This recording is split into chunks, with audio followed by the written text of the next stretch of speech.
So there's this video I saw of this audiophile that actually spent like $10,000 to install their own personal electrical pylon to have the cleanest audio possible. Now, it might seem wild that someone would go so far to have their own amazing personal home setup, but 2 years in of being stuck at home, not so wild now. So if you're trying to achieve audio nirvana, or you're just trying to be able to hear your coworkers clearly on their totally messed up 6-year-old headset microphone, then this is the video for you. We're going to talk about picking the right headphone.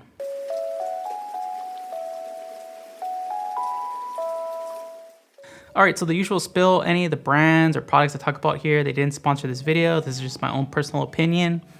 And what we're gonna focus on is headphones that are more geared towards content creation and productivity. So not the highest end headphones that require a DAC and an amp and all that stuff. And we're also gonna avoid like USB headphones and gaming headsets, mainly because I don't really like using them that much. And I think regular headphones work just as well. And we're also gonna avoid IEMs because I really just don't have that much experience with those. All right, first we're gonna talk about wireless headphones. Now, if you're getting wireless headphones, you probably want some form of noise cancellation, and the ones with the best noise cancellation are the AirPods Max, but you're kind of stuck in that whole Apple ecosystem there. So really close and right up next to them and a lot cheaper are the Sony WX series. They have some crazy long name that I can't memorize. And also, of course, there's the classic Bose. Now, Bose, I actually like the QC35s. They're super comfortable, and they're a bit cheaper now that the 700 series is out.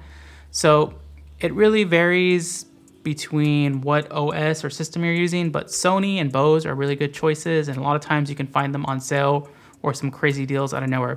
Now, on the earbud side, I think the best are probably the AirPods Pro. Noise cancellation is great, the price is pretty good, and they have a lot of good features, especially, again, if you're on Mac OS. All right, so there's basically two popular types of headphones. We're not gonna talk about like electrostatic or anything like that, but there's open back and closed back. And closed back is the first one we'll talk about. So basically the ear cups are closed off, and this has a couple different benefits. One, if you're in an environment with a lot of people, the closed back means that you won't have any sound leakage, so people won't hear what you're listening to, so they won't hear that you're watching a bunch of YouTube videos or watching a bunch of anime when you should be working. And they also kind of isolate you. Now, it's not quite noise canceling, but you don't hear as much of the noise going on. So if you don't want to hear what your coworkers are ordering for lunch, close back. Now, this does have some negatives, which is that with this closed back, it can be kind of warm and have like this sound pressure feeling. So you get this kind of like tiring, like, I don't want these headphones anymore. So you might not be able to wear these all day. And the other thing too is like if music's really important to you, generally closed backs, it's really hard to find ones that perform as well as open backs. Now, there's some popular closed backs that are very cost effective. There's the Beyerdynamic DT 880s. This is really popular. I think the most popular is probably the Audio-Technica M50Xs. And then there's others like the Focaligia, which is a bit more boutique, a bit more expensive, but also a really good option as well, especially because this line is discontinued, so you find them on sale quite a bit. All right, so the next type is the open back, and this is what you would expect, right? Instead of the cups being closed off, they're open, so you can see the drivers, and generally you can hear whatever the person's listening to, especially if they crank it. Now, this is actually helpful because for two reasons. One, these tend to give the best audio quality, especially if you need to do reference stuff. So like if you're doing audio mixing or editing, like being able to hear the best quality possible. This is really important for open back, and some of the open back headsets are really good for gaming. So if you're doing like live streams and you need to pinpoint certain things and you want an open back headset. Some popular ones in this region are the Sennheiser 600 series. So there's usually this drop 6XX that you can find for pretty cheap that are like the gold standard.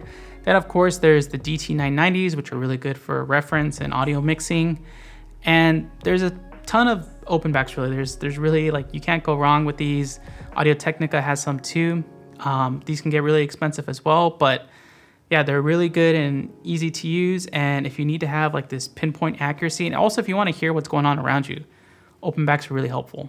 So what kind of headphones should you get? Well, it depends on who you are and what your needs are. So if you're doing productivity or you need something that's comfortable and flexible, then a closed back or a wireless headphone is probably the best choice.